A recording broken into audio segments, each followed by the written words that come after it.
Another video.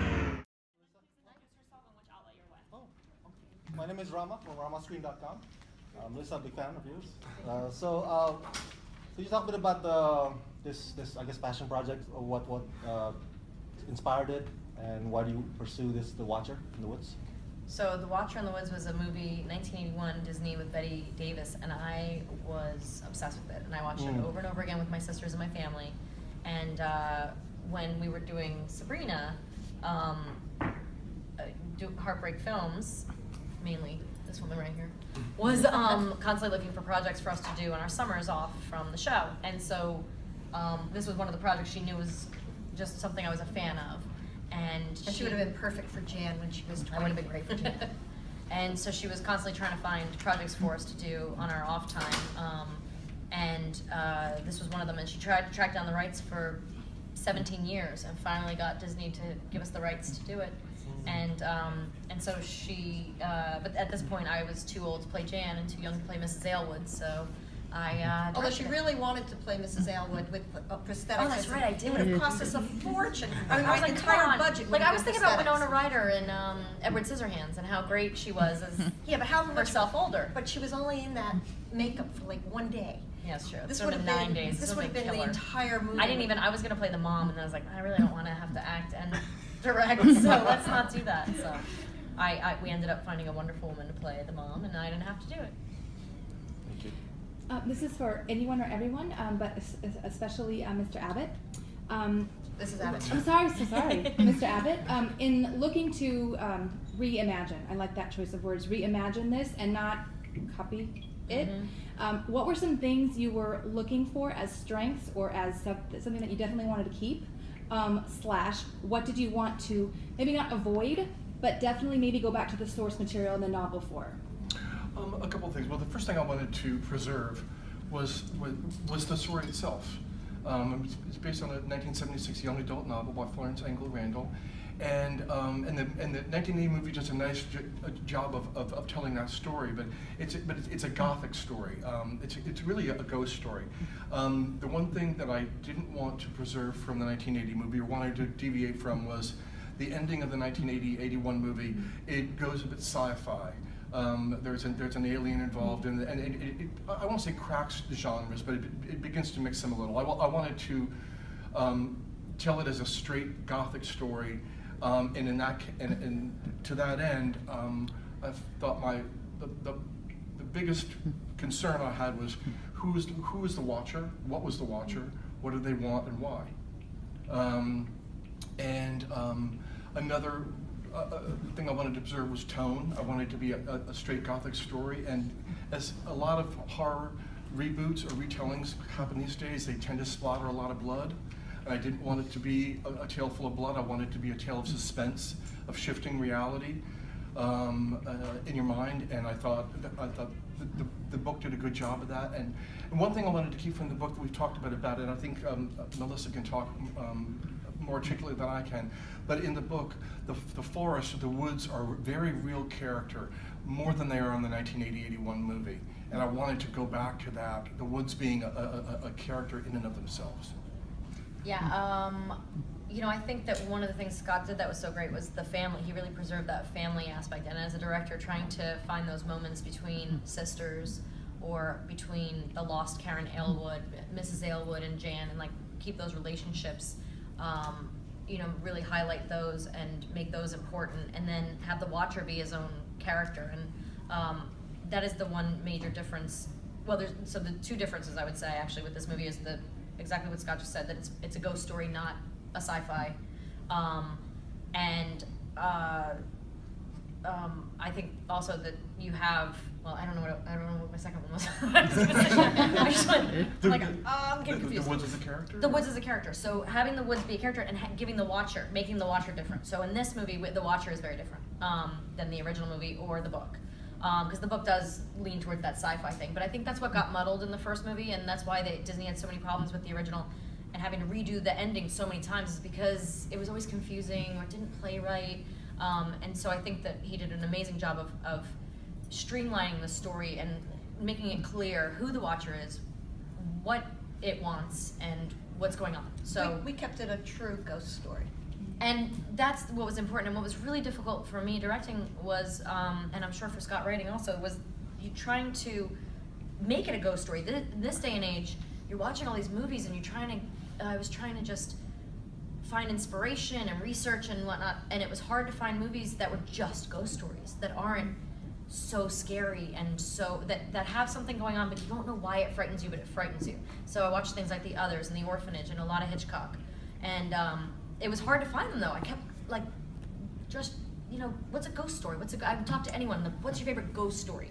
And they'd be like, oh, Chainsaw Massacre. No. What's a ghost story, What's something that kids can watch and be scared of, but not gonna give them nightmares, not gonna give them a visual that's gonna terrify them. But the one thing that did terrify my 10-year-old when we watched the original, right before we started production, we watched it, and we watched it together, and he was so terrified by the POV of the watcher that was something that I was like, well, we have to make, like, that was already important to me, but to see him respond to that, especially in this day and age when the audience is so sophisticated and used to these devices, and he's even watched Jaws numerous times, but he was still terrified by that POV perspective, and I was like, oh, that is so important in this movie. It is it's its own character. The camera is its own character.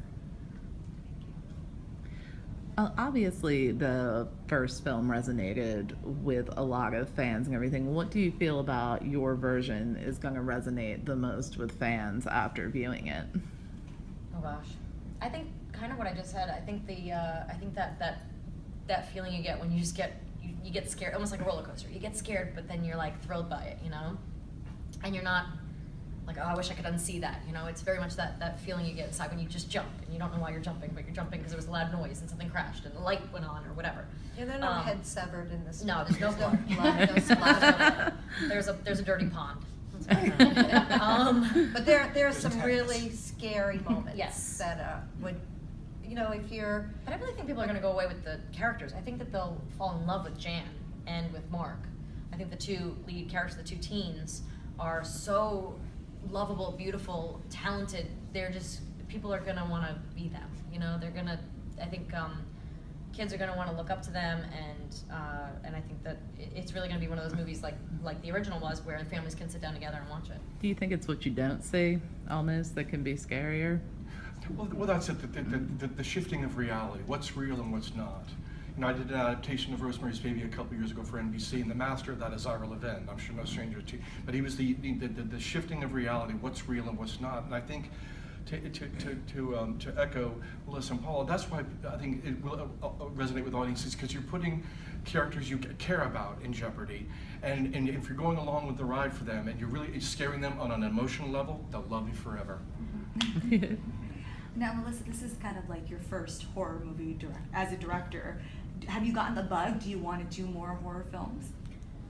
I do and I don't. This is a special one, and this has been special to me for a very long time, and it's, I have to say, when I was researching and watching all those movies that I mentioned, I was doing it during daylight hours and having to put the movie down, like watching it on my iPad in a living room, and then having to put it down before sunset and go to dinner, and like come back and not watch it before bed. When we were ever since I've had kids, I'm like not into horror anymore. It freaks me out. But when we were just prepping this movie in Wales, and we were in a hotel, and she would call me.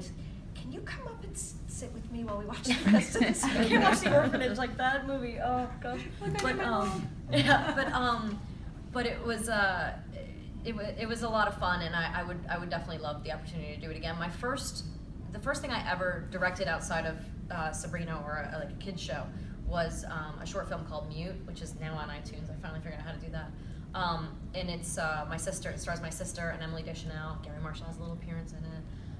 And it was, I don't know what the genre was exactly. We would call it like not.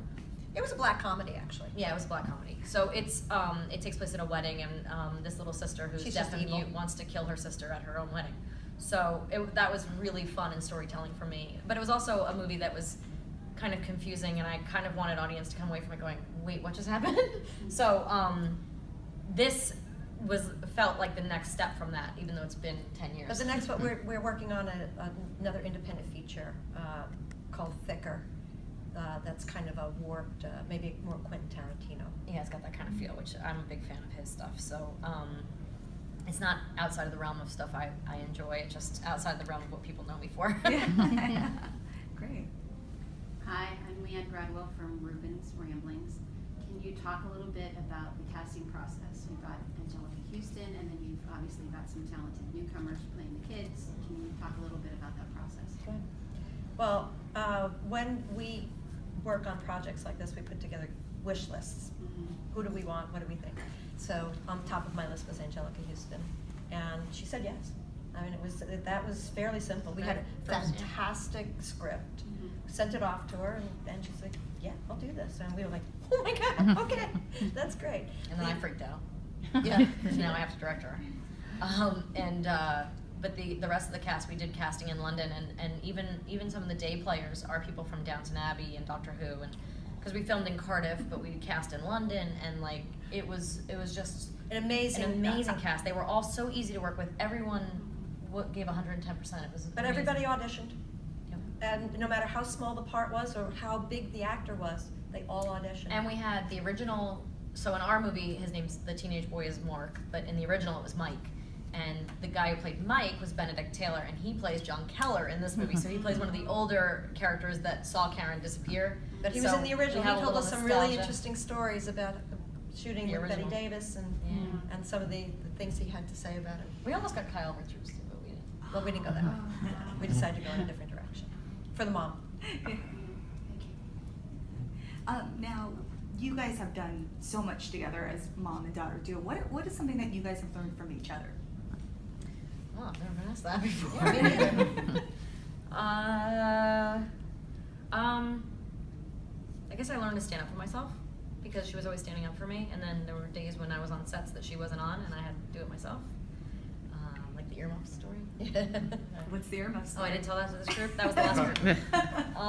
I was on a movie, and there was a producer. So we've been producing together since 94? Sabrina, yeah, since before Sabrina, and for the first Sabrina movie. And you know, there's projects that I just act in, and I'm an actor for hire, and there's others that I produce, there's others that direct. But there was this one movie that I was just an actor in, and got in a huge fight with the producer because I wanted to wear earmuffs. We were shooting outside. I had a terrible cold. I was afraid it was going to become an ear infection. We were going to be shooting outside all night, and I wanted earmuffs in the scene. And I thought they were cute. My little outfit, my character was a little quirky. And she refused. No, they're stupid. You can't do it. It looks ridiculous. You're not wearing earmuffs. And I said, do you want me to have an ear infection and shut down production for 5 days, or you want to let me wear the freaking earmuffs? So we got in this huge fight, and so ever since then I produce so I can wear my earmuffs. But No, we're actually a really good team. We don't always get along. She has what she needs. I have to do what I have to do. And we work really well together. I mean, we've always learned how to talk to each other, and we're still learning that. yeah, because we fight. Well, on the movie SantaCon, we got in some big, all-out brawls. Because, but- well, we finance these movies ourselves, and, you know, she needs what she needs as a director, and I can wanna only make it give her look certain good, and things. she I has gotta a make budget. it cheap, Yeah, so, you know. we gotta compromise. It's definitely yin and yang. We've learned compromise, that's what we have learned. We have time for one last question. The Geek Speak show. Go ahead. Yes. This is pretty much for everyone on the panel. What was your favorite part about being a part of this Watching the Witness project? Oh gosh, the whole experience of it. Everything. From casting to sound design, like it was really fun. It was fabulous. It's been an absolute dream of mine. This has been going on for almost 20 years for us. Yeah. So this is something. It's like planning your wedding and then seeing your wedding day and being like, oh my god, it worked! It was all perfect! So pretty! Like, you know. What about you? Well, I'll speak for myself that, you know, as a screenwriter, I'm a pretty solitary guy. My stock line is I became a writer so I wouldn't have to talk to people. And my favorite part was literally being handed a solid project I knew could be a beautiful gothic tale, and that when you find yourself, quite frankly, in the hands of people who know what they're doing, who've earned their stripes far before I ever thought about even getting to film school. I mean, I learned a tremendous amount about the development process from Paula and Melissa, and you know, through the treatments and the script, when you finally go to script and you know what you're doing because you've been there every step of the way. I mean, my job was pretty much done when they landed in Wales, and that's a good feeling. So that was my favorite part. And we did all the post-production, and we loved every minute of it, from the rough cut right through the color correction and special effects. It was just cool to kind of recreate this 1980s movie to something that was new. And I wish you guys could see more of the special effects and see what he did to it. Like, a lot of stuff here you're not going to see. I mean, It's hidden. like there's a tree that does a lot of fun stuff. There's other realms we visit. There's a lot of different color timing and a lot of different stuff. Just even the Sound day for design. night. Sound Yeah, the design is sound- amazing. yeah, the sound You know, design's great. with movies like this, sound is huge. If you watch it without sound, it's like, okay, it's a big deal. The first But cut we you- did, everyone's like, it's not scary. We're like, there's no sound. And the Slow music- down. music- The music too. The music is Music is terrific. beautiful. So you see the things that make you jump are mostly sound. You know, 'cause And you're- lighting. You know, a single source light always helps too. But you hear something, you're like, oh, you know. So did you get to see the first 12 minutes that you guys weren't in the panel? In the panel? Oh, because they showed the first 12 minutes, and that there's one moment in the beginning where somebody kind of just appears. She was off camera, and then she appears, but there's a great sound to it. When you And cut it, it's one girl everybody going like jumped. this and another woman just being there. But when you hear the sound and the and her breath and the whole thing, it's all together. Then all of a sudden you're like, oh, what's she doing there? But that's Hitchcock. You know, that's like a Hitchcock. That's like traditional. Yeah, it is, but it's so much fun to do that. But it's so much fun to do. Awesome. Actually, we got a lot of birds in this movie. That was one of the things. I got all these like in England. Yeah, there's a lot of birds and a lot of animals. We got a lot of dogs from people like the people lot that of owned a lot of the houses. Oh my god, we had like hundreds of sheep. We had to cut a lot of those out and horses. But the birds, Cows. so they had these homing pigeons. So I really wanted birds to be released in front of the window. So when she opens up the shutters, these birds fly by. And so we got real birds from a homing pigeon place. So they had to release the birds and exercise them once in a while. So they'd be like, we'll come, bring the birds. And then they would open up a Andrew case made of, them better. He had we to make them. digitally create more birds. Then Then we had to turn the pigeons into crows. So yeah. Yeah, it's like, oh, here's footage of pigeons. Turn them into crows. Some of them were camera shy, and we had to add a few more. But like, you know, it was even the sound effect of the as they go past the window is like, what are they doing there? Yeah, you They had race three- them. They would three race them. cages of pigeons. Which one would get home first? Yeah. Put little notes on our little letter. Well, they have GPS. They did. They had GPS. Awesome. Well, thank you so much, you guys. Thank you. Thank you.